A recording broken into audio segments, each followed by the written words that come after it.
Hello friends only पेडागो channel को तुम मानक स्वागत।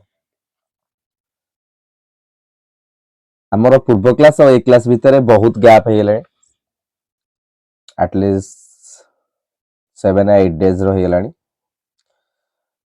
कारण होउची मु टिके केउझर जाइथिली तो सेति पई टे गैप हो गला।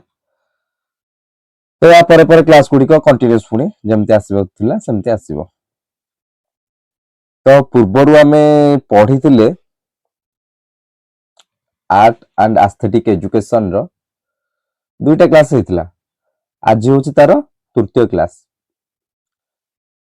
तो ये चैप्टर रे आमे होची पूर्वरु माने जो कला और सौंदर्य शिक्षा काहा को कुहा जाए तापर तार होची जो पार्टीशन जा जा हेतिला तीन प्रकार रो हेतिला सेटा होची हम पढिले। आज तार फर्स्ट पार्ट टा बडा जो दृश्य कला कोन the appreciation of visual art. जो विजुअल आर्ट टा कोन से विषय रे आमे पढिबा आज। तो से विषय रे पढिबा पूर्वरु हमर जो क्लास गुडी को हेतिला FC2 रो हेतिला FC4 रो हेतिला एटा FC5 रो केबा FC5 रो जो प्रथम दुईटा क्लास हेतिला ता भीतर जहार कहार जदि किछि डाउट अछि निश्चित भाव में कमेंट बॉक्स रे पचारि परिबो। सेकंड थिंग हला कोन ना एग्जाम जो आसीबो पाखा पाखे एग्जाम आसिला बेले आमे एग्जाम ओरिएंटेशन व्यू एग्जाम रो पॉइंट ऑफ व्यूज रो आमे किछिटा होजी इंपोर्टेंट क्वेश्चंस गुडी को डिस्कशन करिवा। इंपोर्टेंट क्वेश्चंस मींस जो गुडी को चांस होची बहुत थाए एग्जाम रे आसीबारो। आमे पर्टिकुलर क्वेश्चन कोन जानि नै पर्टिकुलर क्वेश्चन आमे कभी जानि परिबन जदि पर्टिकुलर क्वेश्चन जानथन त एग्जाम कमे हो।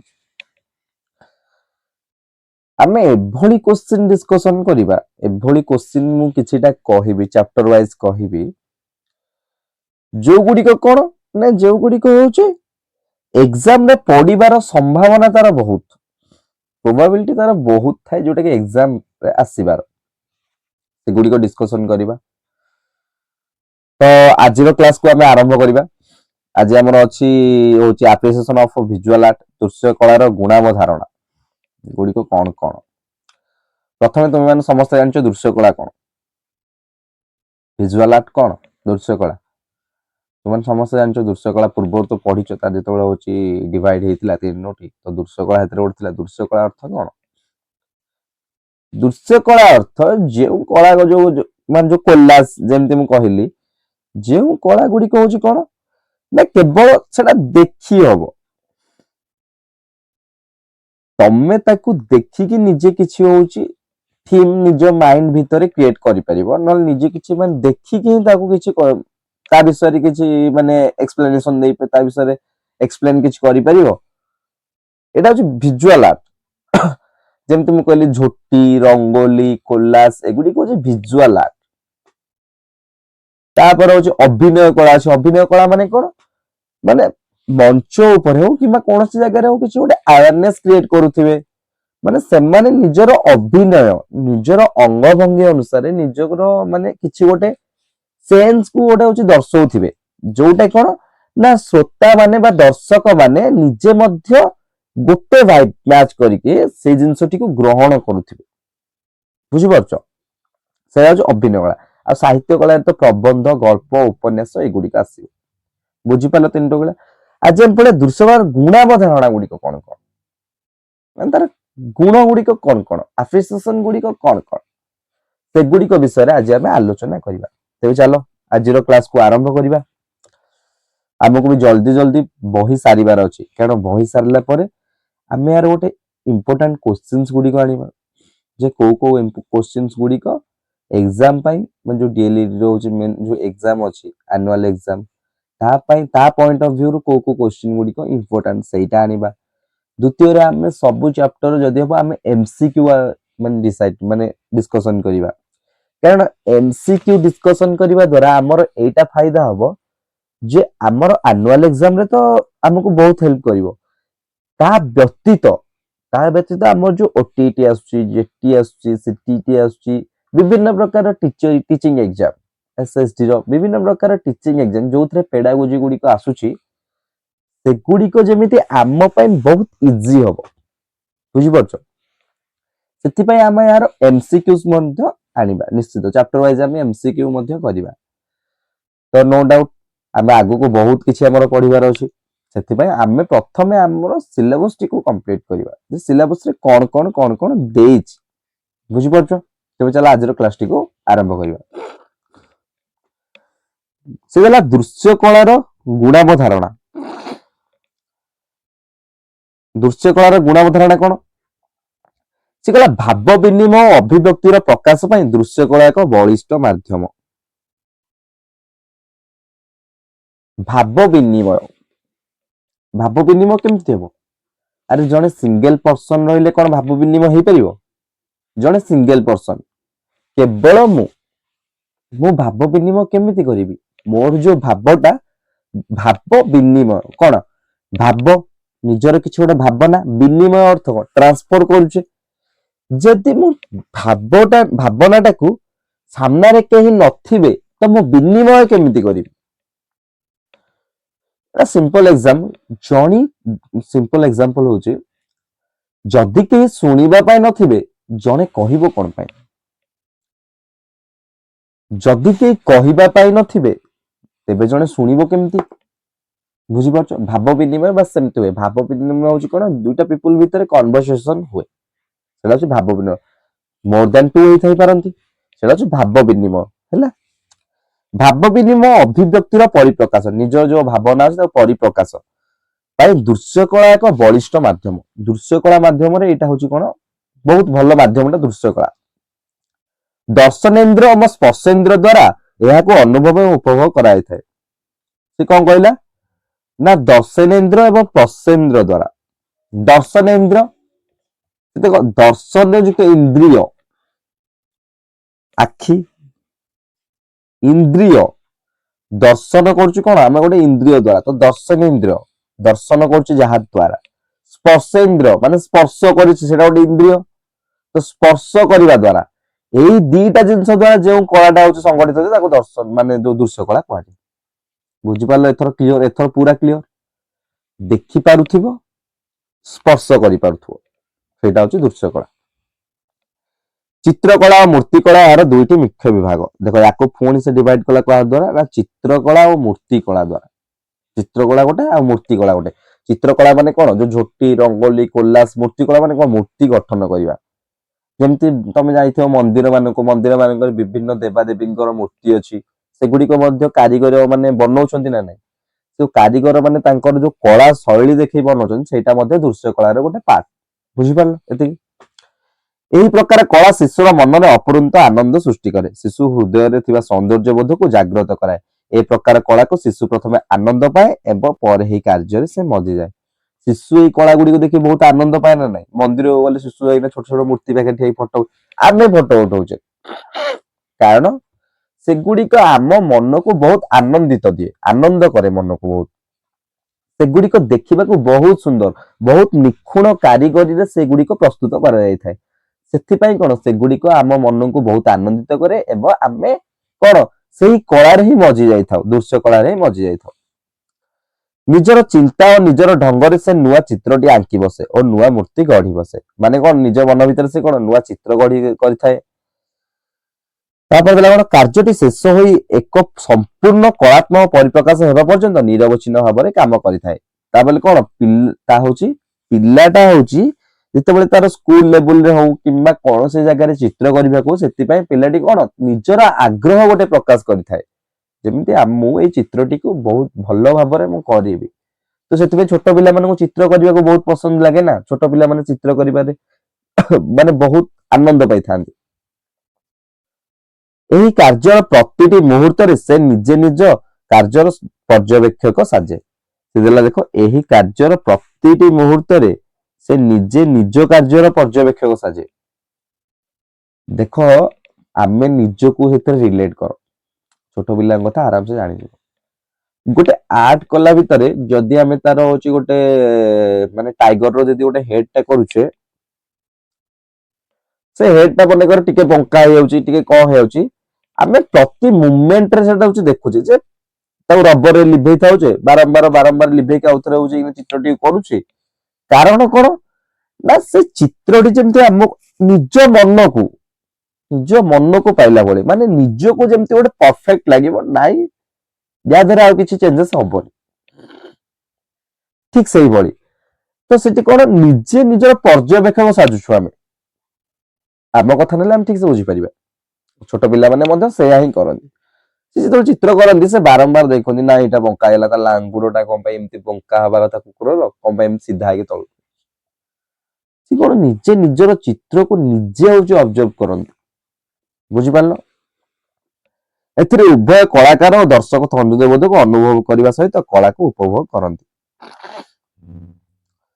ତାପରେ ହେଲା ଦୃଶ୍ୟ କଳାର ଉଦ୍ଦେଶ୍ୟ ଶିକ୍ଷଣ ସ୍ତର ଅନୁସାରେ ଭିନ୍ନ ଭିନ୍ନ ହୋଇଥାଏ ବୟସ ଅନୁସାରେ ଯେପରି ଦକ୍ଷତା ବଢିଥାଏ ଠିକ ସେଇଭଳି କଳା ଶିକ୍ଷାର ଉଦ୍ଦେଶ୍ୟ ମଧ୍ୟ ଭିନ୍ନ ହୋଇଥାଏ ତମେ ଜାଣିଛ ବୟସ ବଢିବା ସଙ୍ଗେ ସଙ୍ଗେ ଆମର ନିଜର ଯୋଉ ସ୍କିଲ୍ ମନେକର ଫାଇନ ମୋଟର ସ୍କିଲ୍ ହଉ କିମ୍ବା ଗ୍ରସ୍ ମୋଟର ସ୍କିଲ୍ ହଉ କିମ୍ବା ମସ୍ତିଷ୍କର ବିକାଶ ହଉ ସବୁ କିଛି ଧୀରେ ଧୀରେ ଡେଭଲପ ହେଇଥାଏ ନା ନା ଛୋଟ ପିଲା ବେଳେ ତମେ ଯେମିତି ଚିତ୍ରଟେ କରୁଥିଲ ଛୋଟ ପିଲା ବେଳେ ତମେ ଯେମିତି ଗାରଟେ ଟାଣୁଥିଲ ଏବେ ମଧ୍ୟ ସେମିତି କରୁଛ କି ସେଇଭଳି ନା ଛୋଟ ପିଲା ବେଳେ ତମେ ଯେମିତି ଲେଖୁଥିଲ ଏବେ ମଧ୍ୟ ସେମିତି ହିଁ ଲେଖୁଛ କି ନା ତା ଦେହରେ କିଛିଟା ହଉଛି କଣ ବିକାଶ ହୋଇଛି କିଛିଟା ଡେଭଲପ ହୋଇଛି ଯେ ଆମେ ମନେକର ଦିନକୁ ଦିନ ନିଜକୁ ଫାଇନ କରି କରି ଚାଲୁଛେ ମାନେ ନିଜକୁ ପରିମାର୍ଜିତ କରି କରି ଚାଲୁଛେ ବୁଝିପାରୁଛ ସେଥିପାଇଁ କଣ ନା ଯେତେବେଳେ ଶିକ୍ଷଣ ସ୍ତର ଅନୁସାରେ ଧୀରେ ଧୀରେ ଦୃଶ୍ୟ କଳା ମଧ୍ୟ ବୃଦ୍ଧି ପାଇ ପାଇ ଚାଲିଛି ସେ ଦେଲା ପ୍ରାଥମିକ ସ୍ତରରେ ଦୃଶ୍ୟ କଳାର କଣ ହଉଛି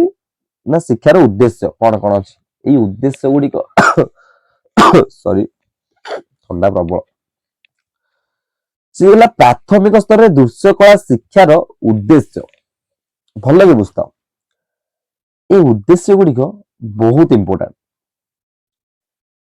ଏମ୍ ଅବଜେକ୍ଟିଭ ଏଗୁଡିକ ପ୍ରତି ଏଜୁକେସନରେ ଥାଏ ପ୍ରତି ଏଜୁକେସନରେ ଯେ ସେ ଜିନିଷଟିର ଲକ୍ଷ୍ୟ କଣ ସେ କଣ କରିବାକୁ ଚାହୁଁଛି ପ୍ରକୃତିରେ ଏଇ ଜିନିଷ ଗୁଡାକ ଯଦି ଏଇ ପଏଣ୍ଟ ଅଫ ଭ୍ୟୁରୁ ତମେ ମନେ ରଖିବ ତାହେଲେ ତମକୁ ଏକ୍ସାମରେ ଲେଖିବାକୁ ବହୁତ ସାହାଯ୍ୟ ହବ ଯେ ଯଦି କୋଶ୍ଚିନ୍ଟା ଦୃଶ୍ୟ କଳା ଉପରେ ଦେଲା ଏବଂ ତାର ଉଦ୍ଦେଶ୍ୟ ପଚାରିଲା ଉଦ୍ଦେଶ୍ୟ ମାନେ କଣ ପିଲା ପାଇଁ ସେ କଣ ଡେଭଲପମେଣ୍ଟ କରିବାକୁ ଚାହୁଁଛି ତାର ଉଦ୍ଦେଶ୍ୟ କଣ ଯଦି ଉଦ୍ଦେଶ୍ୟ କିଛି ନାହିଁ ତ ଦୃଶ୍ୟ କଳା ଆମେ କାହିଁ ପଢିବା ବୁଝିପାରୁଛ ମୁଁ କଣ କହୁଛି ତେବେ ତାହେଲେ ତାର ଉଦ୍ଦେଶ୍ୟ ପଢିବା ସେ ହେଲା ଦୃଶ୍ୟ କଳାର ବିଭିନ୍ନ ବିଭାଗ ସହିତ ପରିଚିତ କରାଇବା ତ ପିଲାଙ୍କୁ କଣ କରିବା ନା ଦୃଶ୍ୟ କଳାର ବିଭିନ୍ନ ବିଭାଗ ସହିତ ପରିଚିତ କରାଇବା ଦୃଶ୍ୟ କଳା ଯୋଉ ବିଭିନ୍ନ ବିଭାଗ ଗୁଡିକ ଅଛି ଯୋଉ ମୂର୍ତ୍ତି ଆଉ ଗୋଟେ ଚିତ୍ର ଏଇ ଯୋଉ ଦିଟା ବିଭାଗ ଅଛି କିମ୍ବା ତାର ଅନ୍ୟ ବିଭାଗ ଗୁଡିକ ଥାଇପାରେ ଆମ ବହିରେ ଏତିକି ଯାଇଛି ଯୋଉମାନେ ଆର୍ଟ କଲେଜରେ ପଢୁଛନ୍ତି ସେମାନେ ହୁଏତ ବହୁତ କିଛି ତାଙ୍କ ପାଖରେ ମାନେ ଏଇ ଯୋଉ ଆର୍ଟ ଉପରେ ବହୁତ ସାରା ନଲେଜ ଥିବ ସେମାନେ ୟାକୁ ଭଲସେ ହଉଛି କଣ ନା ସେଗୁଡିକ ସେମାନେ ହଉଛନ୍ତି ୟା ବିଷୟରେ ମାନେ ୟା ବିଷୟରେ ଆର୍ଟ ଉପରେ ସେମାନେ ବି ତ ଏକ୍ସପେରିମେଣ୍ଟ କରୁଛନ୍ତି ନା ସେମାନେ ୟା ବିଷୟରେ ବହୁତ କିଛି ଜାଣିଥିବେ ସେ ହେଲା କଣ ଶିଶୁ ମନରେ ଦୃଶ୍ୟକଳା ପ୍ରତି ଅନୁରାଗ ସୃଷ୍ଟି କରାଇବା ମାନେ ଦୃଶ୍ୟକଳାକୁ ଯେମିତି ସେ ବହୁତ ଭଲ ଭାବରେ ପସନ୍ଦ କରିବ ଶିଶୁର ଆବେଗକୁ ନିୟନ୍ତ୍ରିତ କରି ତାର ସୃଜନାତ୍ମକ ଶକ୍ତିର ବିକାଶ କରାଇବା ତାର ଆବେଗକୁ ନିୟନ୍ତ୍ରିତ କରି ତାର ଯୋଉ ଇମୋସନ ଅଛି ସେଇ ଇମୋସନକୁ ଆମେ କଣ୍ଟ୍ରୋଲ କରିକି କଣ କରିବା ନା ସେ ସୃଜନାତ୍ମକ ଶକ୍ତିର ବିକାଶ କରାଇବା ମାନେ ସୃଜନାତ୍ମକ ଶକ୍ତି ମାନେ କଣ ସିଏ ତାର ଯୋଉ କ୍ରିଏଟିଭିଟି ଲଗେଇକିନା କିଛି ଗୋଟେ ନୂଆ ତିଆରି କରୁଛି କ୍ରିଏଟିଭିଟି ଲଗେଇକିନା ତାର କ୍ରିଏଟିଭିଟି ୟୁଜ କରିବା ପାଇଁ ତାକୁ ସ୍କୋପ ଦବା ବୁଝିପାରୁଛ ପର୍ଯ୍ୟବେକ୍ଷଣ ଅନୁଧ୍ୟାନ ଦକ୍ଷତା ବୃଦ୍ଧି କରିବା ପର୍ଯ୍ୟବେକ୍ଷଣ ଅନୁଧ୍ୟାନ ଦକ୍ଷତା ପର୍ଯ୍ୟବେକ୍ଷଣ ମାନେ କଣ ମାନେ କୌଣସି ଜିନିଷକୁ ଆମେ ଗୋଟେ ମାଇଣ୍ଡ ଭିତରେ ଗୋଟେ ଉଦ୍ଦେଶ୍ୟ ରଖିକିନା ଆମେ ଦେଖୁଛୁ ଦେଖ ଆମେ ସବୁ ଜିନିଷକୁ ପର୍ଯ୍ୟବେକ୍ଷଣ ଅବଜର୍ଭ କରୁଛୁ ବୋଲି କହିପାରିବା ନାହିଁ ମୁଁ ଏଇନା ଚାରିଆଡେ ଏମିତି ଆଖି ବୁଲେଇଦେଲି ମୁଁ ଅବଜର୍ଭ କଲି ଅବଜର୍ଭ ମିନ୍ସ କଣ ନା ଗୋଟେ ପର୍ଟିକୁଲାର ଜିନିଷକୁ ଗୋଟେ ପର୍ଟିକୁଲାର ଥିମ୍ ଉପରେ ଗୋଟେ ପର୍ଟିକୁଲାର ଯୋଉ ଅବଜେକ୍ଟ ଉପରେ ଆମେ କିଛି ଗୋଟେ ଏମ୍ ରଖିକିନା ବା କିଛି ଗୋଟେ ଉଦ୍ଦେଶ୍ୟକୁ ମାଇଣ୍ଡ ଭିତରେ ରଖି ଯେତେବେଳେ ଆମେ ନିରୀକ୍ଷଣ କରିଥାଉ ଦ୍ୟାଟ୍ ଇଜ କଲ୍ଡ ଅବଜରଭେସନ ତାକୁ ଆମେ ପର୍ଯ୍ୟବେକ୍ଷଣ କହିଥାଉ ବୁଝିପାରିଲ ନିଜର ଅଭିରୁଚିକୁ ଦକ୍ଷତାର ସହିତ କଳା ମାଧ୍ୟମରେ ପ୍ରକାଶ କରିବା ପାଇଁ ସୁଯୋଗ ଦେବା। ନିଜର ଅଭିରୁଚି କଣ ନା କଳା ମାଧ୍ୟମରେ ପ୍ରକାଶ କରିବା ପାଇଁ ସୁଯୋଗ ଦେବା। ଅନୁକରଣରୁ ନୂତନତା ଆଡକୁ ଆଗେଇବା। ଅନୁକରଣ କରି କରି କଣ ଯୋଉ ଇମିଟେସନ କରି କରି କିଛି ଗୋଟେ ନୂଆ ଜିନିଷ ତିଆରି କରିବା। ନୂଆ ଜିନିଷ ନୂତନତା ଆଡକୁ ଆଗେଇବା। ଏଇ ଯୋଉ ପିଲାକୁ ଶିକ୍ଷା ଦେବା ଏଇ ଜିନିଷ ଗୁଡିକ। କଳା ପ୍ରଦର୍ଶନରେ ଶିଶୁକୁ ଆତ୍ମନିର୍ଭରଶୀଳ କରାଇବା। ସେଲ୍ଫ ଡିପେଣ୍ଡେନ୍ସି ନିଜକୁ ଆତ୍ମନିର୍ଭରଶୀଳ କରାଇବା ପିଲାଟିକୁ ଏଇ କଳା ଉପରେ। ଏତିକି ରହିଲା ତାର ଉଦ୍ଦେଶ୍ୟ ପ୍ରାଥମିକ ସ୍ତରରେ। ତ ବୁଝିପାରିଲେ ପ୍ରାଥମିକ ସ୍ତରରେ କଣ କଣ ରହିଲା ନର୍ମାଲ ଜିନିଷ ରହିଲା। ପ୍ରାଥମିକ ସ୍ତରରେ ଶିଶୁ କଣ ନିଜକୁ ଆତ୍ମନିର୍ଭରଶୀଳ କରାଇବା, ତାର ପର୍ଯ୍ୟବେକ୍ଷଣ ଶକ୍ତି ବୃଦ୍ଧି କରାଇବା, ତାର କ୍ରିଏଟିଭିଟି ବୃଦ୍ଧି କରାଇବା, ଏସବୁ ନର୍ମାଲ ଜିନିଷ। ମୁଁ ତୁମକୁ ଏଇ ଚାପ୍ଟର ପଢେଇବା ପୂର୍ବରୁ ପ୍ରଥମରୁ ସବୁବେଳେ ଗୋଟେ ହିଁ ୱାର୍ଡ କହିଛି। ଏ ଚାପ୍ଟର ଟୋଟାଲ ଉପରେ କଣ ନା ବ୍ରଡର ସେନ୍ସ ଉପରେ ପର୍ଯ୍ୟବେସିତ। ବ୍ରଡର ସେନ୍ସ ମାନେ କଣ ଇଏ ତୁମକୁ କୌଣସି ପ୍ରକାରର ପର୍ଟିକୁଲାର ଜିନିଷ କହୁନି। ୟାର ନ୍ୟାରୋ ସେନ୍ସ ନାହିଁ। ଯାହା ବି ତମକୁ ଏଠି କହିବ, ଯୋଉ ସେଣ୍ଟେନ୍ସ କହିବ, ଯୋଉ ୱାର୍ଡ କହିବ, ଯୋଉ ଲାଇନ ବି ତମକୁ ସେ କହୁଛି, ତାର ସବୁ ତକର ଗୋଟେ ବହୁତ ବ୍ରଡର ସେନ୍ସ ଅଛି। ଯଦି ସେ କ୍ରିଏଟିଭିଟି କହୁଛି, କ୍ରିଏଟିଭିଟି ସବୁ ଦିଗରୁ ସେ କହୁଛି, ନା କି ସେ କହୁନି ଗୋଟେ ପର୍ଟିକୁଲାର। ଯେମିତି ବିଷୟଟା ନା କଳା ଓ ସୌନ୍ଦର୍ଯ୍ୟ ଶିକ୍ଷା, ସେ ବି ଗୋଟେ ବ୍ରଡର ସେନ୍ସ। ବୁଝିପାରୁଛ ଏଇ ଚାପ୍ଟରଟା ସବୁବେଳେ ବ୍ରଡର ସେନ୍ସ ଉପରେ ହିଁ ଆଧାରିତ ଅଛି। ପୁରା ଚାପ୍ଟରଟା। ତାପରେ ଆସିଲା ଦୃଶ୍ୟ କଳାର ବିଭିନ୍ନ ବିଭାଗ। এইଠୁ ଆସିଲା ତମର ବହୁତ ଇମ୍ପୋର୍ଟାଣ୍ଟ ଜିନିଷ, ବହୁତ ଇମ୍ପୋର୍ଟାଣ୍ଟ। ଦୃଶ୍ୟ କଳାର ବିଭିନ୍ନ ବିଭାଗ। ଦୃଶ୍ୟ କଳାର ଅନେକ ରୂପ ଅଛି ବା ବିଭାଗ ରହିଛି। ନିମ୍ନଲିଖିତ ବିଭାଗ ବିଷୟରେ ଆମେ ଆଲୋଚନା କରିଛନ୍ତି। ସେ ଦୃଶ୍ୟ କଳାର ପ୍ରଥମେ ଗୋଟେ ଦେଲା ବିଭାଗ ନା ଚିତ୍ରାଙ୍କନ ବା ଡ୍ରଇଂ।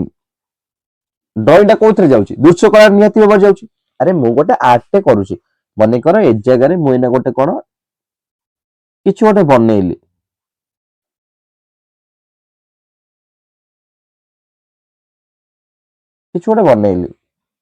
ଫୁଲଟା ତ କିନ୍ତୁ ଫୁଲ ଭଳି ଦେଖାଯାଉନି। ମେ ବି ଏଠି କିଛି ଗୋଟେ ମୁଁ ଅବଜେକ୍ଟ ବନେଇଲି, ଏଇଟା ଗୋଟେ ମୁଁ ଡ୍ରଇଂ କଲି ନା ନାଇଁ? ହୁଏତ ଇଏ ଡ୍ରଇଂଟା ହଉଛି ଏଇନା କଣ ଯେ ନା ଫୁଲଟା ଫୁଲ ଭଳି ଦେଖାଯାଉଛି, ଡ୍ରଇଂଟା କଲି। ଏ ଡ୍ରଇଂଟା କଣ ଦୃଶ୍ୟ କଳା। ମୋର ଏଥିରେ କଣ ୟୁଜ ହେଇଛି? ଦର୍ଶନେନ୍ଦ୍ର ଏବଂ ସ୍ପର୍ଶେନ୍ଦ୍ର। ପୂର୍ବରୁ କହିଛି ଏଇ ଦିଟା ୟୁଜ ହେଇଛି ନା ଏଥିରେ ଆଉ କଣ ୟୁଜ ହେଇଛି କିଏ କହିବେ? ଆଉ କଣ ୟୁଜ ହେଇଛି? ଦର୍ଶନେନ୍ଦ୍ର ଦେଖିଛି, ସ୍ପର୍ଶେନ୍ଦ୍ର କିଛି ଗୋଟେ ସ୍ପର୍ଶ କରିକି କରୁଛି ବା ସ୍ପର୍ଶ କରିକି ଜାଣୁଛି ଏଇଟା ଫୁଲ। ଏତିକି ତ ୟୁଜ ହେଇଛି ନା ନାଇଁ? ନା ଏଥିରୁ କିଛି ମୁଁ ଶୁଣୁଛି, କିଛି ଶୁଣିପାରୁଛି? ଶୁଣୁନି। ତ ଚିତ୍ରାଙ୍କନଟା ଦୃଶ୍ୟ କଳାର ଗୋଟେ ପାର୍ଟ। ସେ ଏମିତି ପରୀକ୍ଷାରେ ଏମିତି କୋଶ୍ଚିନ୍ ପଚାରିଦବ, ସେ କିଛି ଗୋଟେ ଆର୍ଟର କିମ୍ବା କିଛି ଗୋଟେ ଡ୍ୟାନ୍ସର କିମ୍ବା କିଛି ଗୋଟେ ସଙ୍ଗର ଏମିତି କିଛି ସେ ଗୋଟେ ନାଁ ଲେଖିଥିବ ଏବଂ ପଚାରିଦବ ଏଇଟା ମାନେ ଯୋଉ କଳା ସୌନ୍ଦର୍ଯ୍ୟ ଶିକ୍ଷାରେ କେଉଁ ବିଭାଗରେ ଆସୁଛି? କଳାର କେଉଁ ବିଭାଗରେ? ଦୃଶ୍ୟ କଳା ବିଭାଗରେ ନା ସାହିତ୍ୟ କଳା ବିଭାଗରେ ନା ଅଭିନୟ କଳା ବିଭାଗରେ? କୋଉ ବିଭାଗରେ ଏଇଟା ଆସୁଛି ପଚାରିଦେବି। ମନେକର ଗୋଟେ କହିବ ରଙ୍ଗୋଲି, ରଙ୍ଗୋଲିଟା ଲେଖିବ ରଙ୍ଗୋଲି କଳା ଶିକ୍ଷାର କେଉଁ ବିଭାଗରେ ଆସୁଅଛି? ଅପସନ 1 ଦୃଶ୍ୟ କଳା, ଅପସନ 2 ଅଭିନୟ କଳା, ଅପସନ 3 ସାହିତ୍ୟ କଳା, ଅପସନ 4 ନନ୍ ଅଫ ଦି ଅବଭ।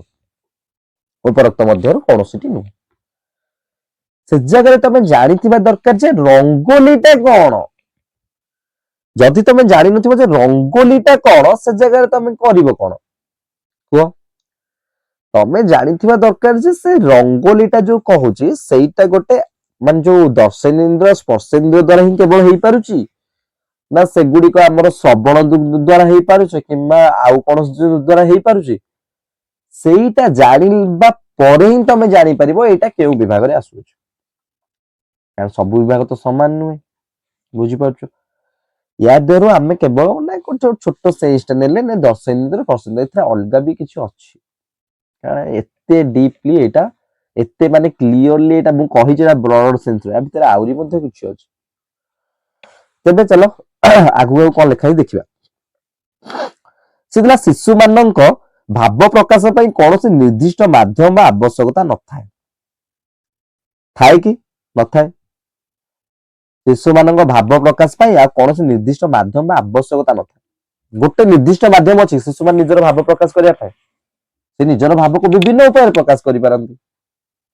ଆରେ ଏଇଠି ଗୋଟେ ଲାଇଭ ଏକ୍ସାମ୍ପଲ ନଉନ, ମନେକର ଯୋଉ କ୍ଲାସ ରୁମ ରେ ଗୋଟେ ଦିଟା ଛୋଟ ଛୁଆ ମଧ୍ୟରେ ଗୋଟେ ଛୋଟ ଛୁଆଟି ଆଉ ଗୋଟେ ପିଲାଟିର ହଉଛି ପେନ ଟି ନେଇଗଲା, ଏ ପେନ ଟା ନେଇଗଲା। ସେ ଯୋଉ ଛୋଟ ଛୁଆଟି ସେ ତାର ଭାବକୁ ମନେକର କେମିତି ପ୍ରକାଶ, ମନେକର ସେ ଭାବକୁ ସେ କାନ୍ଦି କାନ୍ଦି ପ୍ରକାଶ କଲା କଣ ନା ସାର୍ ସେ ମୋ ପେନ ଟା ହଉଛି ନେଇଗଲା, କିମ୍ବା ନ କାନ୍ଦିକି ସେ ଡାଇରେକ୍ଟ କହିଦେଇ ପାରିବ ସାର୍ ମୋ ସେ ପେନ ଟା ନେଇଗଲା, ମୋ ପେନ ଟା ଦଉନି, କିମ୍ବା ଦି ଜଣ ଭିତରେ ବାଡିଆ ପିଟା ହେଇଯାଇପାରେ। ଶେଷରେ ଯାଇକିନା ସେ କଣ ନା ସାର ପାଖକୁ ଦି ଜଣ ଯାକ ଯିବେ, ସାର ହଉଛି ଯାଇକିନା ତାଙ୍କୁ ବୁଝେଇବେ, ସବୁ କରିବେ। ଏଇ ଯୋଉ ଭାବଟା ସେ ପ୍ରକାଶ କରୁଛି ଆମେ ଏକ୍ଜାକ୍ଟଲି କହିପାରିବେ କି ସେ ପ୍ରତି ମୁଭମେଣ୍ଟରେ ସେ କାନ୍ଦିବ ହିଁ କାନ୍ଦିବ, କାନ୍ଦିକି ତା ଭାବ ପ୍ରକାଶ କରିବ। ମେ ବି ଦି ଜଣ ସାଙ୍ଗ ହେଇକି ଖେଳୁଥାଇ ପାରନ୍ତି, ସେ ହସି ହସି ମନେକର ସାର୍ ଯାଉଛି, ସାର୍ ହସି ହସି ମାନେ କିଛି ଗୋଟେ ସେ କହିବାକୁ ଚାହୁଁନଥିବ କିନ୍ତୁ କହିଦବ ହସି ହସି ସାର୍ ସେ ମୋ ପେନ୍ ନେଇଯାଇଛି, ସେ ମୋ ପେନ୍ ଟା କୋଉଠି ଲୁଚେଇଛି ମୁଁ ପାଉନି। ତ ଭାବ ପ୍ରକାଶ କରିବାର ଗୋଟିଏ ମାଧ୍ୟମ ନୁହେଁ, ଶିଶୁ ଗୋଟିଏ ମାଧ୍ୟମ ଦ୍ଵାରା ନିଜର ଭାବ ପ୍ରକାଶ କରେନି। ଭାବ ପ୍ରକାଶ କରିବା ପାଇଁ ବିଭିନ୍ନ ପ୍ରକାର ମାଧ୍ୟମ ଅଛି, ବୁଝିପାରୁଛ। ନିର୍ଦ୍ଦିଷ୍ଟ ଶୈଳୀରେ ପ୍ରକାଶ କରିବା ପାଇଁ ସେମାନଙ୍କୁ ବାଧ୍ୟ କରାଯାଇ ପାରିବ ନାହିଁ। ତାଙ୍କୁ କେବଳ କୁହାଯାଇ ପାରିବ ନାହିଁ ଯେ କଣ ନା ତମେ ଗୋଟିଏ ଶୈଳୀରେ ନିଜର ଭାବକୁ ପ୍ରକାଶ କର, ଏଇଟା ବାଧ୍ୟ କରାଯାଇ ପାରିବ ନାହିଁ। ଶିଶୁମାନେ ସାଧାରଣତଃ କଳ୍ପନା ବିଳାସୀ କଣ, ସେମାନେ ନିଜର କଳ୍ପନା ଦୁନିଆରେ ହଜି ଯାଆନ୍ତି। ସେମାନେ ଭାବୁଥିବେ ଓ ସେ ଘୋଡାଟାରେ ପର ଲାଗିଛି, ମାନେ ସେ ଆକାଶରେ ଉଡୁଥିବ, ମାନେ କଳ୍ପନା ବିଳାସୀ, ମାନେ ସେ ଇମାଜିନେସନ, ସେ ବହୁତ ଇମାଜିନେସନ ପାୱାର ବହୁତ, ମାନେ ପାୱାର ବହୁତ ତ କୁହାଯାଇ ପାରିବ ନାହିଁ, ଏଇଟା ସେ ସବୁ ଜିନିଷଟିକୁ ହଉଛି ଭାବି ପାରନ୍ତିନି, ତାଙ୍କର ମସ୍ତିଷ୍କ ସେତେ ହଉଛି ଜିନିଷକୁ ସେ କଣ ନା ଜାଣି ହିଁ ନଥାଏ। ଗୋଟେ ଜିନିଷ ଜାଣିନଥିବ ଯେତେବେଳେ ଭାବିବ କେମିତି ତା ବିଷୟରେ। ଯଦି ଫିଲ୍ମ ଦେଖିଥିବ, କଣ ଦେଖିଥିବ, ତାହେଲେ ସେ ବିଷୟରେ ସେ ଭାବିପାରିବ। ଯଦି କିଛି ଜିନିଷ ଗୁଡିକ ତାର କିମ୍ବାକୁ ଆସିଥିବ ସେ ବିଷୟରେ ସେ ଭାବିପାରିବ।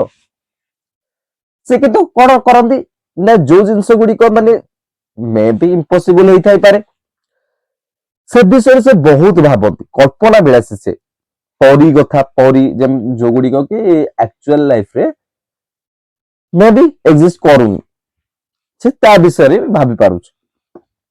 ସକ୍ରିୟ ହୋଇଥିବାର ସେମାନଙ୍କ ପସନ୍ଦ ମୁତାବକ ଅଙ୍କନ ସୁଯୋଗ ଦିଆଯାଏ, ସେଥିପାଇଁ ସେ କଣ ସକ୍ରିୟ ବହୁତ ଆକ୍ଟିଭ ହେଇଥାନ୍ତି ପିଲା।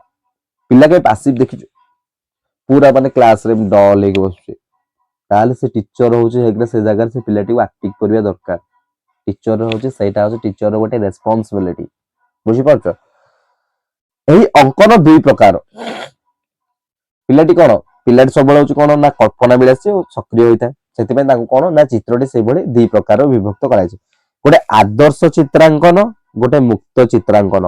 ଏଗୁଡିକ ଏତେ ମନେ ନ ରଖିଲେ ବି ଗୋଟେ ଜିନିଷ ମନେ ଚିତ୍ରାଙ୍କନକୁ ଦୁଇ ଭାଗରେ ବିଭକ୍ତ କରାଯାଇଛି, ଗୋଟେ ଆଦର୍ଶ ଚିତ୍ରାଙ୍କନ, ଗୋଟେ ମୁକ୍ତ ଚିତ୍ରାଙ୍କନ, ବୁଝିପାରିଲ। ଗୋଟେ ହଉଛି କଣ ନା ମଡେଲ ଡ୍ରଇଂ, ଗୋଟେ ମେମୋରି ଡ୍ରଇଂ, ବୁଝିପାରିଲ। ଆଦର୍ଶ ଚିତ୍ରାଙ୍କନ କଣ, ଏବେ ଆମେ ଦେଖା ଆଦର୍ଶ ଚିତ୍ରାଙ୍କନ କଣ, ଏହା ଏକ ନିର୍ଦ୍ଦିଷ୍ଟ ବିଷୟ ଭିତ୍ତିକ ଅଙ୍କନ। ଏହି ପ୍ରଣାଳୀରେ ପିଲାମାନଙ୍କ ସମ୍ମୁଖରେ ଏକ ବସ୍ତୁ ବା ଚିତ୍ର ରଖାଯାଇଥାଏ, ସେମାନେ ସେଇ ନିର୍ଦ୍ଦିଷ୍ଟ ବସ୍ତୁ ବା ଚିତ୍ରକୁ ଦେଇ ସେହିପରି ଅଙ୍କନ କରିବାକୁ ଚେଷ୍ଟା କରନ୍ତି, ବୁଝିପାରିଲ। ମନେକର ଗୋଟେ ଚିତ୍ର, ମାନେ ଯୋଉ ଆଦର୍ଶ ଚିତ୍ରାଙ୍କନ କାହାକୁ କହନ୍ତି, ଦେଖିଛ ପିଲାମାନଙ୍କୁ ମାନେ ଘରେ ବସିଥିବେ ତାଙ୍କୁ କୁହାଯାଇଥିବ ଏଇ ଯୋଉ କାନ୍ଥରେ ଗୋଟେ ଚିତ୍ରଟା ଅଙ୍କା ଯାଇଛି, ସେଇ ଚିତ୍ରକୁ ଦେଖି ତୁ ସେଇ ଚିତ୍ରଟି ଆଙ୍କ୍ ବସି ଖାତାରେ, ସେଇଟା ହଉଛି ଆଦର୍ଶ ଚିତ୍ରାଙ୍କନ। ସିମ୍ପଲ ରେ ବୁଝ, ଏତେ ସବୁ କଥା ଛାଡ, ସିମ୍ପଲ ରେ ବୁଝ। ଆଦର୍ଶ ଚିତ୍ରାଙ୍କନ, ମୁକ୍ତ ଚିତ୍ରାଙ୍କନ, ଏଇ ଯୋଉ ଦିଟା ଅଛି ୱାର୍ଡ ଅଛି, ଏ ଦିଟା ୱାର୍ଡ ରୁ ତମେ କଣ ଜାଣୁଛ? ଆଦର୍ଶ କଣ ହେଇଥିବ, ମୁକ୍ତ କଣ ହେଇଥିବ। ମୁକ୍ତ ମାନେ ତ ତମେ କ୍ଲିୟରଲି ଏଇଟା ତମେ ଜାଣିପାରୁଛ, ଏଟା ଫ୍ରିଡମ ପୁରା, ତା ଦେହରେ କୌଣସି ପ୍ରକାର ବର୍ଡର ନାହିଁ, ବର୍ଡର କୌଣସି ପ୍ରକାର ଅଛି କି ନାହିଁ, ଏଟା ପୁରା ମୁକ୍ତ। ଫ୍ରିଡମ ମାନେ କଣ, ତମକୁ କୁହାହବ ତମ ମନରୁ ଗୋଟେ ଚିତ୍ର ଆଙ୍କ, ପରିବେଶର ଗୋଟେ ଚିତ୍ର ଆଙ୍କ ମନରୁ, ତମେ ତା ଦେହରେ କଣ ନିଜର କ୍ରିଏଟିଭିଟି ୟୁଜ କରିବ ନା ନାହିଁ। ପାହାଡଟେ ଆଙ୍କିଲ, ସୂର୍ଯ୍ୟଟେ ଆଙ୍କିଲ, ଏଇଟା ତ ସମସ୍ତଙ୍କର କମନ। ଚିତ୍ର କହିଲେ ପ୍ରଥମେ ପାହାଡ, ସୂର୍ଯ୍ୟଟେ ହେଇଥିବ, ଝରଣାଟେ ବହୁଥିବ, କମନ ନାହିଁ। ଏଇଟା ହଉଛି ମୁକ୍ତ ଚିତ୍ରାଙ୍କନ। ଏଥିରେ ତମେ କୌଣସି ଜିନିଷକୁ ଦେଖିକି ଆଙ୍କୁଛ କି, ଆଙ୍କୁନ, ତମ ମାଇଣ୍ଡ କୁ ଆସିଲା ଏ ଜାଗାରେ ପାହାଡ ତଳେ ମୁଁ ଗୋଟେ ବର ଗଛଟେ ରଖିବି, ବର ଗଛଟେ ରଖିଲ। ମୋ ମାଇଣ୍ଡ କୁ ଆସିଲା ୟା ତଳେ ମୁଁ ଗୋଟେ ନଡିଆ ଗଛଟେ ରଖିବି, ନଡିଆ ଗଛଟେ ରଖିଲ। ୟା ତଳେ ମୁଁ ଗୋଟେ ଗାଁଟେ ରଖିବି, ଗାଁ ରଖିଲ। ୟା ତଳେ ମୁଁ ଗୋଟିଏ ଘର ରଖିବି, ଘର ରଖିଲ। ଝରଣାଟେ ବହୁଥିବ, ବହିବ। ମୁକ୍ତ ଚିତ୍ରାଙ୍କନ। କିନ୍ତୁ ଆଦର୍ଶ ଚିତ୍ରାଙ୍କନ ତାହା ନୁହେଁ, ତାହାର ବିପରୀତ। ଆଦର୍ଶ ଚିତ୍ରାଙ୍କନରେ ପର୍ଟିକୁଲାର ଆଜ ଇଟ୍ ଆଜ ତମେ ଯାହା ଦେଖୁଛ, ତମେ ଦେଖୁଛ ଗୋଟେ ମାର୍କେଟରେ ସନ୍ଧ୍ୟା ସମୟର ଦୃଶ୍ୟ, ସୂର୍ଯ୍ୟ ଅସ୍ତ ହଉଛନ୍ତି, ତମେ ଦେଖୁଛ ଏବଂ ନିଜର କାନଭାସ ରେ ତାକୁ ହଉଛି ଡ୍ର କରୁଛ। ଆମେ ମଧ୍ୟ ଦେଖୁଛୁ, ଆମ ସାଇଟରେ ଆର୍ଟ କଲେଜ ଥିଲା, ସେ ପିଲାମାନେ ମଧ୍ୟ ଦେଖିନା ଯାଆନ୍ତି ମାର୍କେଟକୁ। ସେମାନେ ମାର୍କେଟରେ କିଛି କିଛି ଜିନିଷ ଦେଖନ୍ତି, ମନେକର ଗାଈ ମାନେ ଶୋଇଥିବେ, ନହେଲେ ଲୋକମାନେ କୌଣସି ଦୋକାନ ପାଖରେ ବସିକି ଚାହା ପିଉଥିବେ, ଯାହା ପିଉଥିବେ। ସେଗୁଡାକ ସବୁ ଆଦର୍ଶ ଚିତ୍ରାଙ୍କନ।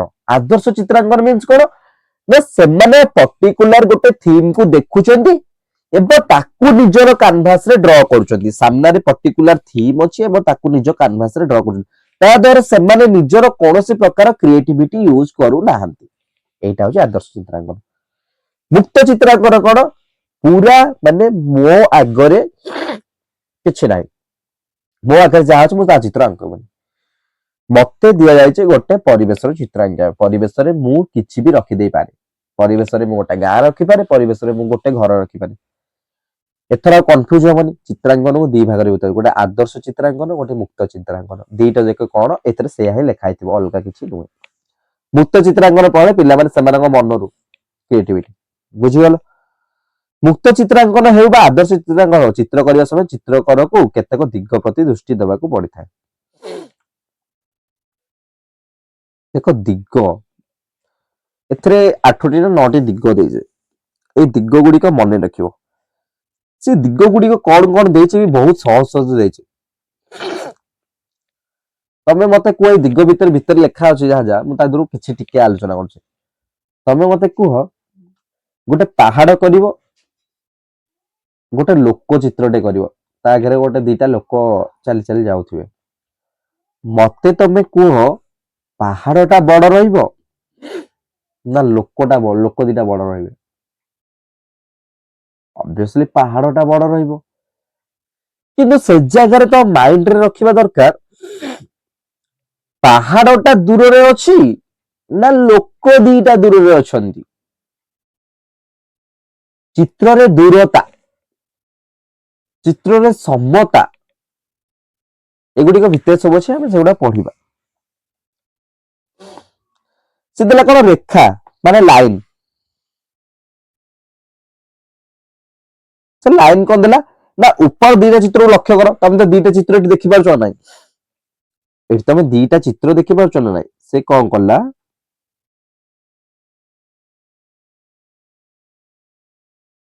ଏଇ ଯୋଉ ଦିଟା ଚିତ୍ର ଦେଖିପାରୁଛ, ଗୋଟେ ହଉଛି ଏଇଟା, ଗୋଟେ ହଉଛି ଏଇଟା। ପ୍ରଥମ ଚିତ୍ରରେ ସବଳ ରେଖା ଦ୍ଵାରା ଚିତ୍ର ଅଙ୍କା ଯାଇଛି। ରେଖା ଦି ପାଖରେ ସବଳ ଆଉ ଦୁର୍ବଳ ରେଖା। ତମେ ଭାବନ୍ତୁ ସବଳ ରେଖା ମାନେ ସେ ପୁରା ଖାଇ ପିଇକି ମୋଟା ହେଇକି ଅଛି, ନା ସେ ନୁହେଁ। ସବଳ ରେଖା ମାନେ କଣ? ସେ ଯୋଉ ପେନ୍ ୟୁଜ କରିଛି, ଯୋଉ ପେନ୍ ୟୁଜ କରିଛି, ସେ ଲାଇନ ଗୁଡିକ ଭାରି ମାନେ କ୍ଲିୟରଲି ଏବଂ ଡିପଲି ଦେଇଛି। ମାନେ ସେ ଲାଇନ ଗୁଡିକ ପୁରା କ୍ଲିୟରଲି ଭିଜିବଲ ହଉଛି, ମାନେ କ୍ଲିୟରଲି ଆଉ ପୁରା ସିଧା ଭାବରେ ଅଛି, ଠିକ ଠାକ ଅଛି, ସେଟା ସବଳ ରେଖା। କିନ୍ତୁ ଦ୍ୱିତୀୟ ଚିତ୍ରଟି ଦୁର୍ବଳ ରେଖା ଦ୍ୱାରା ଅଙ୍କନ କରାଯାଇଛି। ଅର୍ଥାତ୍ ଚିତ୍ରରେ ଥିବା ରେଖା ଗୁଡିକ ଝାପ୍ସା ଦୁର୍ବଳ ହୋଇ ସ୍ପଷ୍ଟ ହେଲେ ଚିତ୍ରଟି ସୁନ୍ଦର ହୋଇଥାଏ। ଦ୍ୱିତୀୟରେ କଣ ହେଇଛି ଦେଖ ନା, ଚିତ୍ର ଯୋଉ ରେଖାଟି ଅଛି ଦ୍ୱିତୀୟଟି, ପ୍ଲସ ଚିତ୍ରକୁ ଲକ୍ଷ୍ୟ କର। ଲେଖାଟି ଦେଖ ଏଇଟା ଛିଡି ଛିଡି ହେଇଛି, ଛିଡି ଛିଡି ଯାଇଛି, ଲିଭି ଯାଇଛି। ତମ ତ ଏଥର ତ ଟିକେ ଲିଭି ଯାଇଥିଲା ନା, ସେଇଟା ହଉଛି ନା ପ୍ରିଣ୍ଟିଂ ର ଟିକେ ଡିଫେକ୍ଟ ଥିଲା ପ୍ରିଣ୍ଟିଂ ରେ। ତ ଏଇଟା ହଉଛି ଦୁର୍ବଳ ରେଖା। ତାହେଲେ କୁହ ପ୍ରାଥମିକ ସ୍ତରରୁ ଯେତେବେଳେ ଉପର ସ୍ତରକୁ ଆସୁ, ଆମେ ସବଳ ରେଖାରୁ ଦୁର୍ବଳ ରେଖାକୁ ଆଙ୍କିଥାଉ ନା ଦୁର୍ବଳ ରେଖାରୁ ସବଳ ରେଖାକୁ ଆଙ୍କିଥାଉ? ଏସବୁ ଆଉଟ ଅଫ ସିଲାବସ କୁ ଯାଇକି ଭାବ, ତାହେଲେ ମନେ ରହିବ। ଆମେ ଦୁର୍ବଳ ରେଖାରୁ ସବଳ ରେଖା ଆଡକୁ ଯାଇଥାଉ। ପ୍ରଥମ ପିଲାବେଳେ ଆମର ଟିକେ ଛାଡି ଯାଉଥିବ, ପେନସିଲ ପକେଇକି ଧରିଥିବ, କୋଉଠି ଲିଭି ଯାଇଥିବ। କିନ୍ତୁ ଯେତେବେଳେ ଏବେ ଆମେ କୌଣସି ଚିତ୍ର କରୁଛ, ଆମେ ସ୍ପଷ୍ଟ ଭାବରେ କରିପାରୁଛୁ ଏଇଟା ହଉଛି ରେଖା। ମନେ ରଖିଲ, ପ୍ରଥମେ ଲାଇନ, ଲାଇନ ଦି ପାଖରେ ଦୁର୍ବଳ ସବଳ, ସବଳ କଣ ଦୁର୍ବଳ କଣ ଜାଣିଲ। ସେକେଣ୍ଡରେ କଣ ଆକାର, ସେ ଆକାର କଣ ଦେଲା, ଚିତ୍ରଟିକୁ ଦେଖ। ସେଟା ଚିତ୍ରରେ ମାପ ଦିଆଯାଇଥିଲେ ସେଇ ଅନୁସାରେ ଚିତ୍ର ଆକାର ଠିକ କରାଯିବ। ଯଦି ଗୋଟେ ମାପ ଦିଆଯାଇଥିବ ଯେ ଏଇଟା ହଉଛି ଏତିକି ସେଣ୍ଟିମିଟର ଏଇଟା ତାହେଲେ ଚିତ୍ରଟି ଆକାରରେ ଠିକ କରାଯାଇ ପାରିବ। ମାତ୍ର ମାପ ଦିଆ ନଥିଲେ ଚିତ୍ରରେ ଥିବା ବିଷୟବସ୍ତୁକୁ ନେଇ ଚିତ୍ରର ଆକାର ଠିକ କରି କରାଯିବ। ତାର ଯୋଉ ବିଷୟବସ୍ତୁ ଚିତ୍ର ଯୋଉଟା ଥିବ, ମାନେ ଗଛ ଥିବ, ଘର ଥିବ, ନଳକୂପ ଥିବ, ପାହାଡ ଥିବ, ଏଗୁଡିକୁ ଦେଖିକି ମଧ୍ୟ ଚିତ୍ର କରିହବ। ଉଦାହରଣ ସ୍ୱରୂପ ଗୋଟିଏ ଗଛ ପାଖରେ କୁଡିଆ ଘର ଚିତ୍ର ଅଙ୍କନ କରାଯିବ। ମୁଁ ତମକୁ ଯୋଉଟା ଏଇଟା ଏବେ କହୁଥିଲି, ଗଛଟି ବଡ ଦ୍ରୁମ ହୋଇଥିଲେ ଘରର ଆକାର ନିଶ୍ଚିତ ସାନ ହେବ। ଏଇଟା ତମକୁ କହିବାକୁ ପଡିବ କି ଗୋଟେ ଗଛ, ତମକୁ ଗୋଟେ ଚିତ୍ର ଦିଆହେଲା, ଗଛ ସାଇଡରେ କୁଡିଆ ଘରଟି ହେଇଥିବ, ଚିତ୍ର ଅଙ୍କନ କର। ସେ ଜାଗାରେ ତମେ କଣ କରିବ? ଗଛଟାକୁ ଏଡିକିଟା କରିଦବ, ଗଛଟାକୁ ତମେ ଏଡିକିଟା କରିଦବ, ଘରଟାକୁ ତମେ ଏଡ ବଡଟା କରିବ।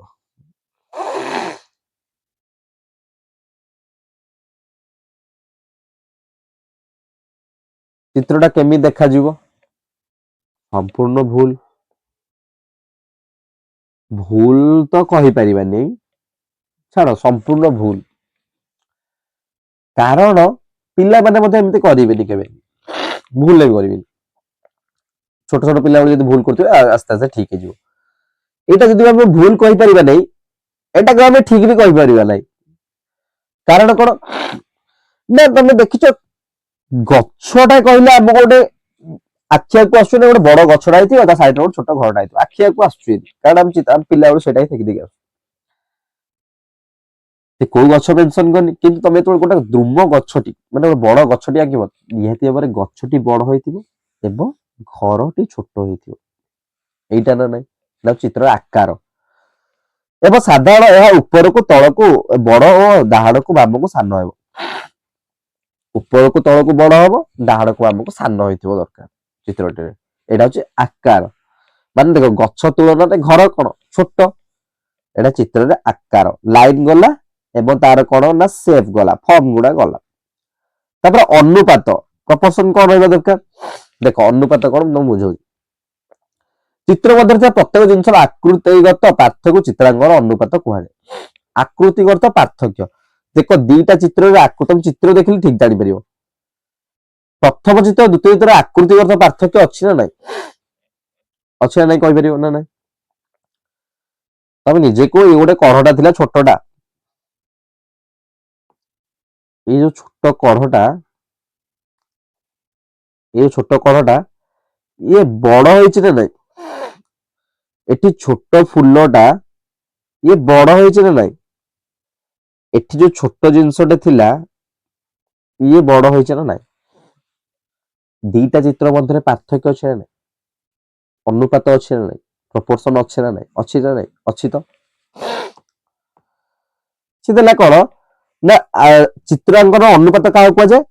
ନା ପ୍ରତ୍ୟେକ ଜିନିଷର ଆକୃତିଗତ ପାର୍ଥକ୍ୟକୁ ଚିତ୍ରାଙ୍କନ ଅନୁପାତ କୁହାଯାଏ ବା ରେସିଓ କୁହାଯାଏ। ମାନେ ଏଇଟା ଗୋଟେ ବଡ, ଏଇଟା ଛୋଟ, ଏଇଟା ଚିତ୍ର ହଉଛି ରେସିଓ କୁହାଯାଏ। ଉପର ଚିତ୍ରରେ ଦର୍ଶାଇଲା ଭଳି ପଦ୍ମପତ୍ର, ପଦ୍ମକଢ, ପଦ୍ମ ଫୁଲ ମଧ୍ୟରେ ଆକୃତିଗତ ପାର୍ଥକ୍ୟ ହେବା ଆବଶ୍ୟକ। ଅର୍ଥାତ ଫୁଲର ଲମ୍ବ ଓ ପ୍ରସ୍ତର ଅନୁପାତ ତୁଳନାରେ ପଦ୍ମକଢ ଚିତ୍ର ପତ୍ର ଲମ୍ବ ପ୍ରଶସ୍ତ ହେବା ବିଧେୟ।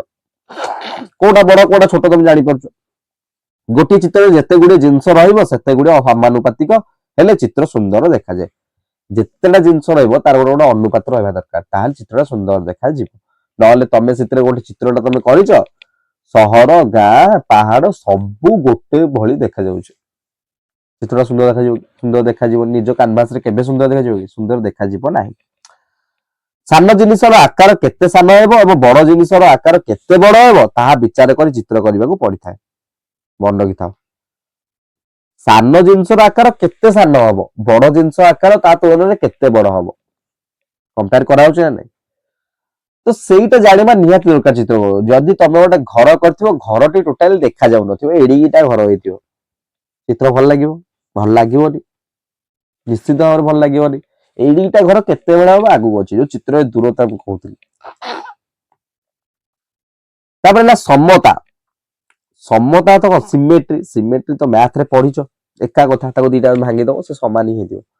ଚିତ୍ରାଙ୍କନ ମାନେ କଣ? ଗୋଟେ ଚିତ୍ରଟା ଆଙ୍କିଲେ ତା ମଝିରେ ଯେମିତି ଗାର ପକେଇଲେ ଦି ପଟ ଯାକ ସେମ ଦେଖାଯାଉଥିବ। ମାଠିଆଟା ଚିତ୍ରରେ ଦେଇଛି, ମାଠିଆ ଚିତ୍ର ଦେଖ, ए मझिरे सी कौन ना गारटा पकेला एपट पार्ट आ एपट पार्ट दीटा को यदि आम एटा मोड़िकी यदि आ ऊपर रखिबा ताले गोटे पार्टटा कौन इनविजिबल हो जिवो बुझी पारलो एडा समता चित्रांकन आनुपातिक विन्यास जनित सौंदर्य को समता कुआ जाए आनुपातिक विन्यास जनित सौंदर्य को समता कुआ जाए केतक चित्र विन्यास और सज्जीकरण एपरि होइଥାଏ जे चित्र जदि चित्रटीर मझिरे गार टाणी दुई भाग करा जाए तेबे दुईटी जाक भाव संपूर्ण भावे एक प्रकार हेबो बुझिलो समता तादरा किछ नाही तापर होला चित्र को चित्र दूरता ए गोटा मु कहूथिली तुमको पर्सपेक्टिव इन आर्ट चित्र दूर जिंस सान देखा जाए एटा कहियो पड़ियोनी पाख जिंस बड़ देखा जाए निहाती भाबरे अरे दूर जिंस सान देखा जाए नी एमती हाथ कर एमती हाथ करिक ना गोटे सामने कौन जिनसटी को एमती हाथ में देख दूर थिबा जिनसटी को हाथ आखिरे देख तुम एडिटा हाथ में गोटे मनुष्यटा को धर दौच एडिटा हाथ मनुष्यटा को धरदब रियल रे एगुड़ा बुझे पड़ो एगुड़ा बहुत सिंपल जिन एडिटा हाथ में तुम धरदे पार मुझे एडिटा हाथ में धरदे गोटे आम लाइट टाक धरदे धरदे पारि एडिटा एति सैज अच्छी कि लाइटा या बड़ निहती बड़ तो आम कौन ना से चित्र रे दूरता आम आखिरे आम विजुआल एटा भी गोटे आर्ट आम जहाँ देखो सब गोटे आर्ट से तो से जिनसा चित्र से आम जो आखिर से दूर रे अच्छी छोट जड़ा पड़ुची एति हूँ कथा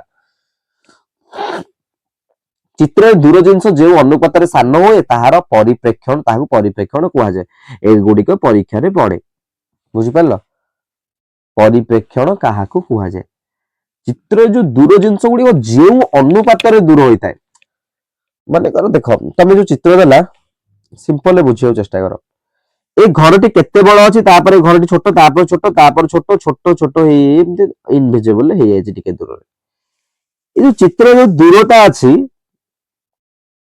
ए जो दूरता चित्र रे ये धीरे धीरे कमी कमी जाउछ गोटे अनुपात रे ना कि एठी पूरा बड़ घर तापर छोट घर तापर पूरा बड़ घर तापर छोट घर एमिति होउची कि एमिति होउना ये गोटे अनुपात रे जो कमी गय ता परिप्रेक्षण कहा जाय बुझि पारल परिप्रेक्षण काहा कहा जाय परिप्रेक्षण होउची चित्र जो दूर मान जो जिंस गुडी को माने ऑब्जेक्ट गुडी को माने धीरे धीरे कमी कमी जाय थाए दूर आडी को गला रे छोट हो जाय ताको परिप्रेक्षण कहा जाय एही अनुसार चित्र जति जिंस देखा जिवो दूर दूर को सेगुडी छोट छोट देखा जिवो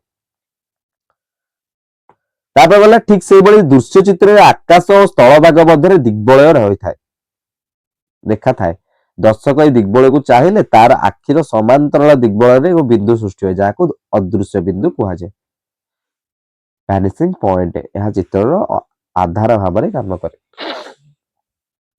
ए दिग्बलय कथा छाड़ केबे समुद्र कूल को जाइछ नियति भाव जाइथियो केही एमते न कि समुद्र कूल को जाइनो समस्त जाइथियो लक्ष्य करथियो समुद्र और आकाश तुमको मिसिला भली देखा जाउथो देखा जाउछ नै तुम लागुछ आकाश और समुद्र दिटा को लागि कि अछि आ भीतर गोटे दिग्बलय सृष्टि होछ नै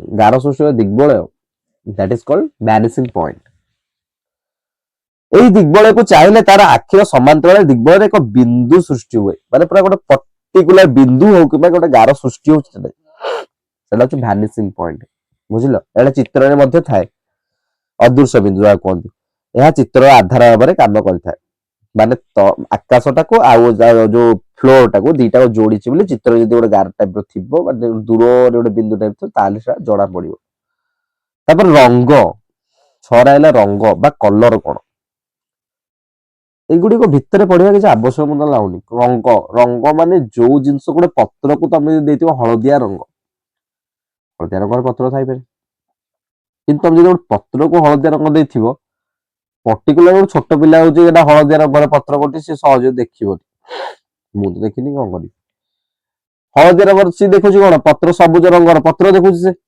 तमे सबुज रंगर पत्र देइनो हळदिया देइछो ताले ता हिसाब रे कोन हला एटा भूल हला मे भी तमे देखि देई पार हळदिया रंगर पत्र कोडी अछि बोली चित्र रे आवश्यकता अनुसार रंग दिया जाय चित्र रे गुरुत्वपूर्ण स्थान को अधिक आकर्षण कर देखो रंग रे मध्ये अछि गाढ़ता रंग अछि फिक्का रंग अछि ता विषय थिबो भीतर ଚିତ୍ରରେ ଗୁରୁତ୍ୱପୂର୍ଣ୍ଣ ସ୍ଥାନକୁ ଅଧିକ ଆକର୍ଷଣୀୟ କରି ପ୍ରଦର୍ଶନ କରିବା ପାଇଁ ନୀଳ, ହଳଦିଆ, ଲାଲ ପ୍ରଭୃତି ଉଜ୍ଜଳ ରଙ୍ଗ ଦିଆଯାଏ।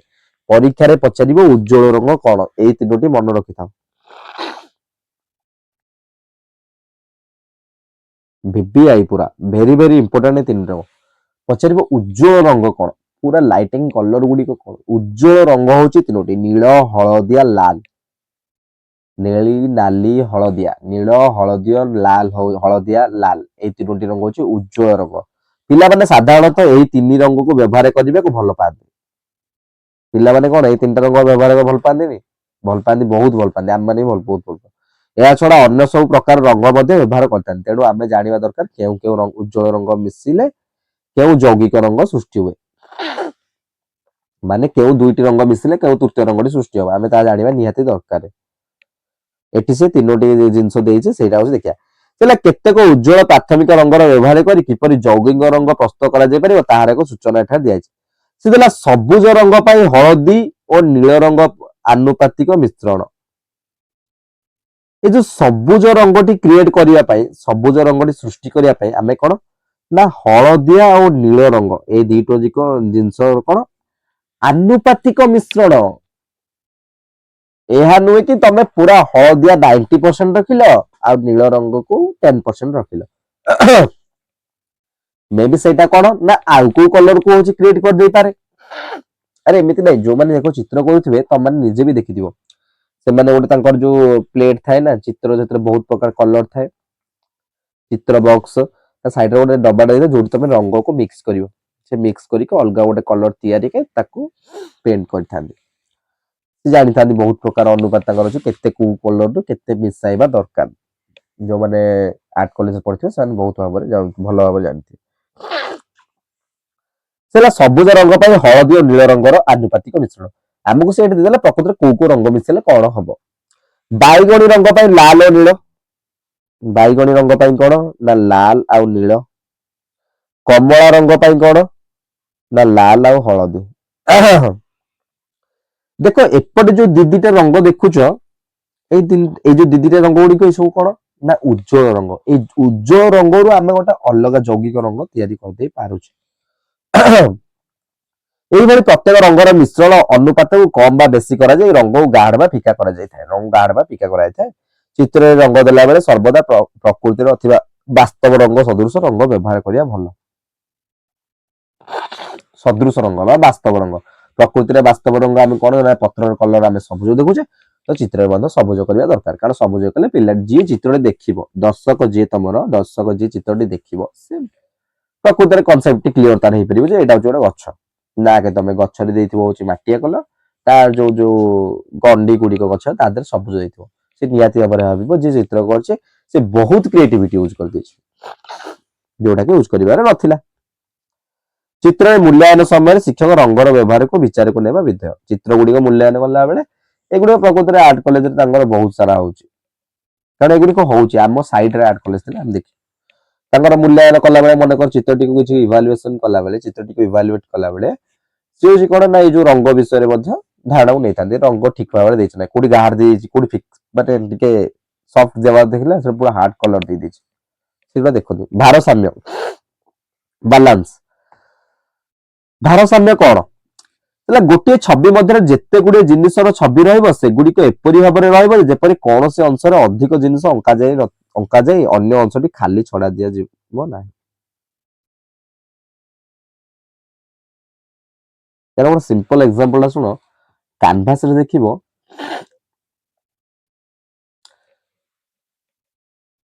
କଣ ରେକ୍ଟାଙ୍ଗଲ ସେପରେ ଅଛି ଗୋଟେ କାନଭାସଟେ। ସେ କାନଭାସରେ ସେ କେବେ ଚାହିଁବେନି ଯେ କୌଣସି ଜାଗା ଗୋଟେ ଖାଲି ଯାଉ, ତାହେଲେ ଚିତ୍ରଟି ଅସୁନ୍ଦର ଦେଖାଯିବ ନିହାତି ଭାବରେ। ମନେକର ଗୋଟେ କୋଣରେ ତମେ ସବୁ ଆଙ୍କି ଦେଇଛ, ଆଉ ଗୋଟେ ପୁରା ଆଉ ଗୋଟେ ସବୁ ପୁରା ସ୍ପେସ ପୁରା ଖାଲି ପୁରା ହ୍ୱାଇଟ, ଚିତ୍ରଟି ଭଲ ଦେଖାଯିବ? ଭଲ ଦେଖାଯିବନି। ଏମିତି କ୍ରିଏଟିଭିଟି ଚିତ୍ର ଅଛି ଯୋଉଥିରେ ଖାଲି ରହୁଛି, କିନ୍ତୁ ଚିତ୍ରଟି ଏଠି ଭାରସାମ୍ୟ ମାନେ ବାଲାନ୍ସ ରଖିବା କଥା କୁହାଯାଉଛି। ବୁଝିପାରୁଛ? ଠିକ ସେଇଭଳି ରଙ୍ଗ ଦେଲା ବେଳେ ରଙ୍ଗର ବ୍ୟବହାର ମଧ୍ୟ ଭାରସାମ୍ୟ ରହିବା ଦରକାର। ରଙ୍ଗର ବ୍ୟବହାର ତ ନିହାତି ଭାବରେ ଭାରସାମ୍ୟ ରହିବା ଦରକାର। ଦେଖ ସେ ଭାରସାମ୍ୟ ପ୍ରାଥମିକ ସ୍ତର ପାଇଁ କେତେକ ନମୁନା ଚିତ୍ର ଅଙ୍କନ। ଆମେ ଅନୁଭୂତି ଜାଣିଛୁ ଆମ ସବୁ ବୟସର ପିଲେ ସବୁ ପ୍ରକାର ଚିତ୍ରାଙ୍କନ କରିପାରନ୍ତି ନାହିଁ। ତେଣୁ ଚିତ୍ରାଙ୍କନ ଶିଖାଇଲା ବେଳେ ପ୍ରଥମେ ସେମାନଙ୍କୁ ଦକ୍ଷତା ଅଭିଜ୍ଞତା ଆଗ୍ରହ କରିବାକୁ ପଡିବ। ଉଦାହରଣ ସ୍ୱରୂପ ପ୍ରଥମେ ଶ୍ରେଣୀ ପିଲାମାନଙ୍କୁ ଗ୍ଲାସ ଓ ବାଲ୍ଟିର ଚିତ୍ର, ଏଟା ସମସ୍ତଙ୍କୁ ଦିଆଯାଇଛି ମାନେ ସ୍କୁଲରେ ଗଲାବେଳେ। ପ୍ରଥମ ଶ୍ରେଣୀର କଣ ପିଲାମାନେ କଣ ଗ୍ଲାସ ଓ ବାଲ୍ଟି ଚିତ୍ରାଙ୍କନ କରିବେ, ତା କିପରି ପର୍ଯ୍ୟାୟ ଅନୁସାରେ କରିବେ ସେଇଟା ମଧ୍ୟ ଦିଆଯାଇଛି। ପ୍ରଥମେ ଦେଖ ସ୍କୁଲ ମାନଙ୍କରେ ଯେତେବେଳେ ଦିଆ ହୁଏ,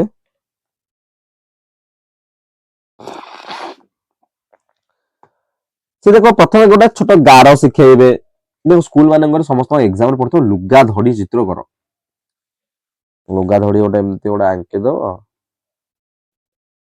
ମୋ ଚିତ୍ର ତ ବହୁତ ବହୁତ ବହୁତ ସୁନ୍ଦର ମୋ ଚିତ୍ର।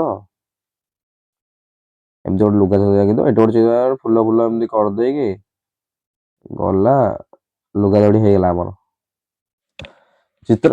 ପରୀକ୍ଷାରେ ଛୋଟ ପିଲା ବେଳେ ଲୁଗା ଧଡି, ପଦ୍ମ ଫୁଲ, ଗ୍ଲାସ, ବାଲ୍ଟି, ପୋଖରୀ, ଆଉ ସବୁଠୁ ସହଜ ଚିତ୍ର ଯୋଉଟା କି ଚିତ୍ର କହିଲେ ଆମର ପୁରା କ୍ରିଏଟିଭିଟି ଆମେ ୟୁଜ କରୁ, ପାହାଡ। ପାହାଡଟେ ଅଙ୍କା ହେଇଥିବ, ସୂର୍ଯ୍ୟ ଉଇଁଥିବେ, ଝରଣା ବହୁଥିବ। କ୍ରିଏଟିଭିଟି ହଉଛି ଗୋଟେ ଥିଲା ପିଲାବେଳେ। ତ କିନ୍ତୁ ବାଲାନ୍ସ ମାନେ କଣ, ପ୍ରଥମେ ଗାର ଶିଖେଇବ, ତାପରେ ଡଟ ଡଟ ଡଟ ଯୋଉ ଗାର ଶିଖେଇବ, ତାପରେ ଏମିତି 3 ଟିକିଆ ଗାର ଶିଖେଇବ, ତାପରେ ଏମିତି ହେଇକିନା ସେ ପୁରା ଗୋଟେ ଚିତ୍ରଟି କରିଦେଇ ପାରିବ।